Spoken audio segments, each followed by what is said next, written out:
All right, the other news that came in on Sunday, Aaron Rodgers not going to be returning to the New York Jets.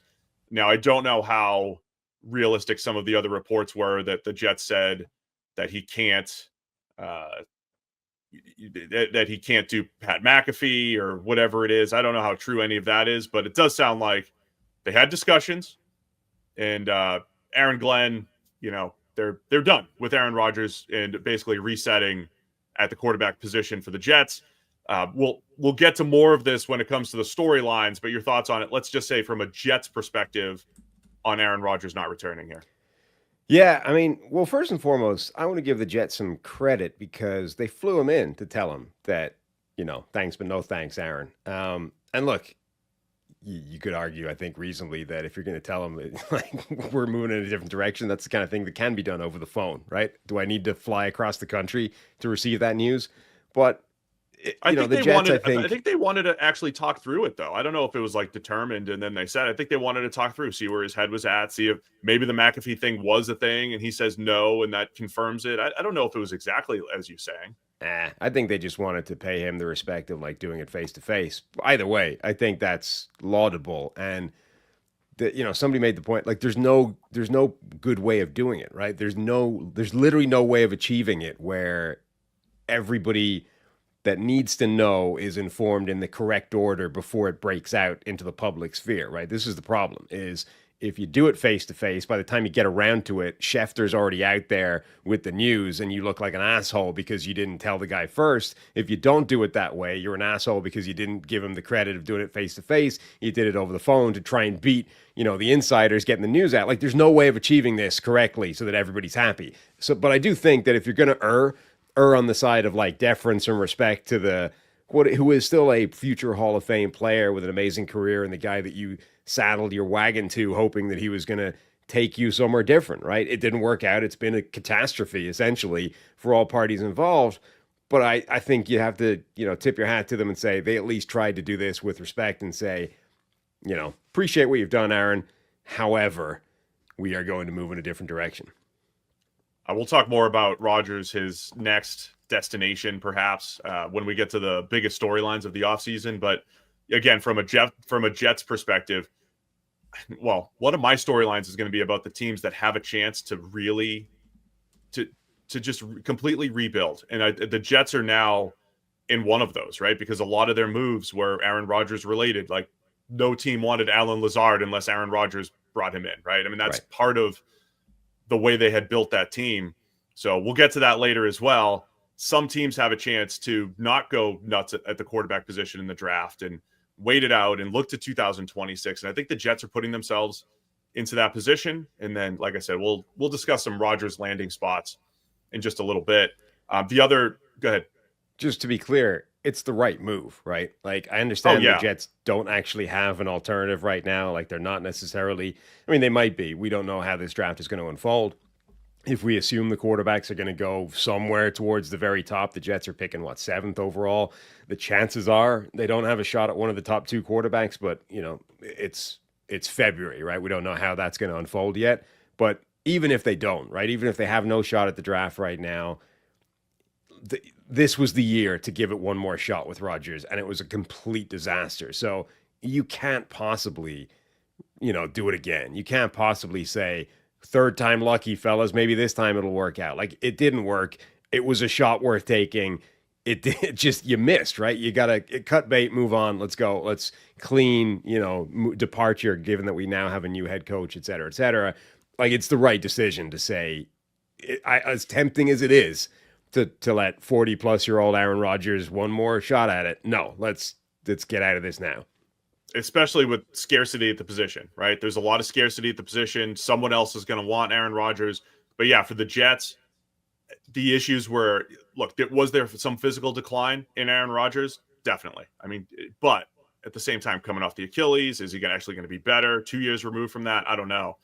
But it was as much the culture aspect of it, right? I mean, he was the leader of the team that found a way to lose every single week. And when you're trying to reset the culture and reset at the GM position, at the head coach spot, you probably have to start over anyway. So I agree. It's the right move. It's It's the unknown box that the Jets are stepping into. We don't know what they're going to have at quarterback, but I think it's the right move. By the way, early reports, your guy Tyrod Taylor could be the bridge quarterback there for the Jets. I mean, I think Tyrod serves as a bridge to somebody. Obviously, you don't want Tyrod as your long-term starter, but if you're in a if you find yourself in the position the Raiders have been in the last couple of years, right, where you haven't really had a shot at the quarterback and you have to go into a season basically just getting through to the next year, I mean, Tyrod can do that as well as Aiden O'Connell or Gardner Minshew, right?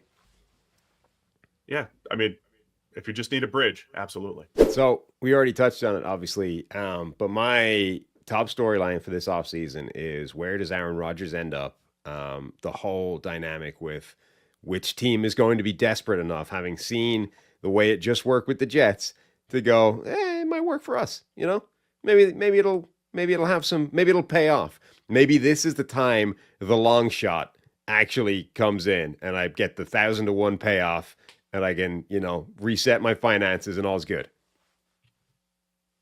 So it made sense for the Jets to move on, right? We agree on that. Where does it make sense for Aaron Rodgers to land, to come in, right? Because I just want to repeat here, like if we were just evaluating his on-field performance, my take on it would be physical decline, yes. Certain movement in the pocket wasn't great. I think he got a little better as the season went on. He was very inconsistent. He was still better than probably throw for throw, probably half the quarterbacks in the NFL. Was he QB 15? Was he QB 20? Depending on how I know a lot of the advanced metrics had him low. PFF had him maybe a little bit higher than some of the other advanced metrics. I have concerns about how the totality of the offense with his guys too, with Devontae Adams and with Alan Lazard. Right. I know they had some injuries with what should have been on paper a better offensive line. They had injuries as well. The totality of the offense was bad. That's an issue. But are there teams where he actually improves their chances? And again, we're talking Titans and Browns sitting atop the draft. Both need a quarterback. Theoretically, the Browns could have Watson this year, but they both need a quarterback. And the teams behind them, the Giants and the Raiders and now the Jets, these other teams need quarterbacks. Who's desperate enough to say, yeah, we're going to try that. We're going to try Rodgers in his 40s. That's the thing, right? That's the key word, I think, is that this is a desperate move, right? And there will be probably a team or two that are in a desperate need or a desperate situation when it comes to quarterbacks. The Raiders can't possibly go. I understand they've cleaned house again, right? And new staffs, et cetera. But this would be 3 straight years where they have effectively ended up with no answer at quarterback. That's insane. You can't do that in today's NFL. I would imagine if the Raiders, went through the draft again, it's like we have no shot at a quarterback. The Raiders feel like a team that could do it. Now, that gets really interesting where you have Tom Brady, who's seemingly relatively hands-on in this new regime there and trying to put a sort of professional direction on this franchise, and convincing, Tom Brady apparently convinced Ben Johnson that this was a discussion worth having, right? Which is an achievement in itself. Ben Johnson, who's like eyes are on the Bears or whatever with the number 1 overall pick and, a theoretically good situation to step into, was at least convinced to have a conversation with the Raiders, who have none of that, because Tom Brady intervened and said, no, look, I'm here now. I know how this works. We can do this. So I think Brady is a real influence here. Now, how does Brady view the Rodgers thing? Does he look at this and say, Rodgers is he's one of us, right? An all-time great, a guy who knows how to win and a guy who's been there, done that before. He's absolutely the kind of guy we want in this building. Or does Brady look at Rodgers and is like, the stuff that he does with McAfee, the kind of way, Rodgers has this weird way of throwing people under the bus / telling the truth, right? And when people are winning and when it's going well, I think that's seen as a good thing. This is refreshing honesty. He's holding people accountable. He's telling it like it is. When it's going badly, it's like, yeah, that feels like deflecting. That feels like blaming people that aren't you and not taking responsibility and all this kind of thing. So, how does Brady view the Rodgers potential for what he could do to this team? And I think that other stuff is what really suffered this year. I agree with you. I think throw by throw, he was better than people gave him credit for. But it's the leadership and it's all that stuff that seemed to suffer this year. Rodgers was able to do nothing to pull this team together and get them all, fighting in the same direction and winning games, right? They got worse somehow, moving from Zach Wilson to Aaron Rodgers. That's the most damaging thing I think that happened to him this year. Not that there was a couple of throws that he couldn't make relative to previous years. Well, and then for the Brady thing, I will say we talk about this about pro athletes all the time, right? How many athletes are like, this is what happened to me, and this was my circumstance, and you relate it to everything else. Brady feels like that kind of guy, right? Which is like, I did it this way. This was my experience. Therefore, I'm going to project this on others.